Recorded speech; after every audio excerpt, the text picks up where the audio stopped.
Hello guys, welcome. আপনারা কেমন আছেন? সবাই সুস্থ ভালো আছেন? আপনাদের কমেন্টে আমি মাধ্যমে জানতে পেরেছি যে দাদাভাই আপনি প্রচুর প্রচুর দিন থেকে আপনি ভিডিও বানাচ্ছেন না, দয়া করে আপনি ভিডিও বানান। তাই তোমাদের সকলের আশীর্বাদে, কিচ্ছু হবে না, আকাশ ভালো আছে। প্রার্থনায় আর বলি দোয়ায় আমি এটা আজকে ভিডিও ছাড়তে হবে, ভিডিও বানাতে তোমাদের জন্য আমি ভিডিওটা বানালাম। আজ যে ভিডিওটা বানানো হলো, যে বৃষ্টি পড়ছে, সরাসরি আমি বিষয়ে গল্পের মধ্যে চলে আসছি। যে এর আগে, এই বৃষ্টি হওয়ার আগে প্রচণ্ড ঝড় হয়েছিল 70 থেকে 80 কিলোমিটার। তাতে আমাদের এখানে গাছপালা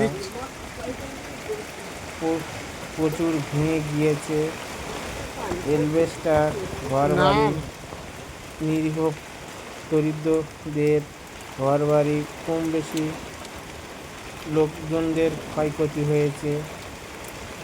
তার মাধ্যমে আমি দুঃখ কষ্ট বেদনার মধ্যে ভিডিও করে তোমাদের রিকোয়েস্টের মাধ্যমে তুলে ধরলাম। এই বৃষ্টি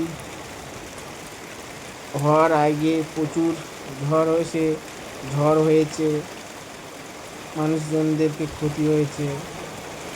এই প্রাকৃতিক পরিবেশের মধ্যে আমি আপনাদের সামনে যে বিষয় ভিডিওটি তুলে ধরলাম, প্রচণ্ড বৃষ্টি হচ্ছে। কারণ ঝড়ের এটা আমি ভিডিও করতে পারলাম না, কারণ আমি ভিডিও করার সামনে ছিলাম না, আমি একটি জরুরি কাজে ব্যস্তর মধ্যে ছিলাম।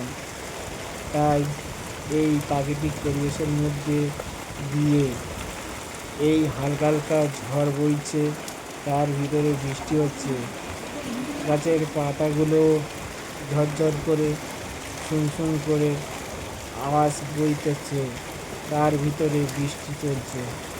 আপনাদের এই দৃশ্যময় পরিবেশের সৌন্দর্য, একটা প্রাকৃতিক মৃদুময় পরিবেশের ভিতরে দিয়ে বৃষ্টিটা বইছে। ভিডিওটি আপনাদের যদি ভালো লাগে, আপনারা প্রত্যেককে কমেন্ট, লাইক, শেয়ার করবেন আমার চ্যানেলে।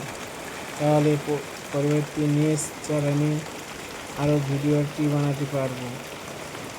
তাই সরাসরি গল্পের মধ্যে চলে আসছি।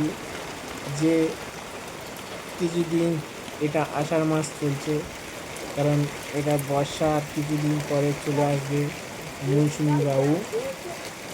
সেটা আমাদের ভারতবর্ষের ভিতরে মৌসুমি বাবু আসবে।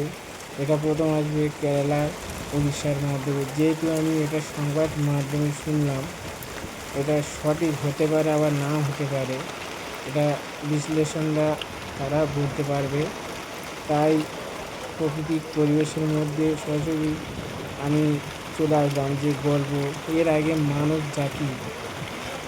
জাতি, মানুষজন, গরু, পশু পাখি প্রচণ্ড গরমে তারা আহত ক্লান্ত হয়ে পড়েছে। তাই ঈশ্বরের কাছে